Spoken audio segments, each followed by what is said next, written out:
দর্শক, আমার হাতে কিন্তু আপনারা দেখতে পাচ্ছেন এক টুকরো কাঠ, আর এই কাঠ দিয়ে কিভাবে ডাউলের ওড়ং তৈরি করা হয় আজকের ভিডিওতে কিন্তু আমি আপনাদের দেখানোর চেষ্টা করব।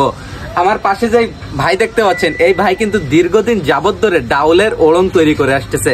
তো ভাই, এই যে এক টুকরো কাঠ, তো এই কাঠ দিয়ে কি আমাকে ডাউলের ওড়ং এখন তৈরি করে দেওয়া সম্ভব হবে? সম্ভব। তাহলে আমাকে এক পিস আপনি ডাউলের ওড়ং তৈরি করে দেখান।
হয়ে গেল ডাউলের ওড়ং। এই নেন দর্শক, দেখতেই পাচ্ছেন সেই সামান্য এক টুকরো কাঠ দিয়ে কত সুন্দর একটি ডাউলের ওড়ং তৈরি হয়ে গেল। তো এই ডাউলের ওড়ংটি আপনাদের কাছে কেমন লাগতেছে অবশ্যই কমেন্ট বক্সে কমেন্ট করে জানিয়ে দিবেন।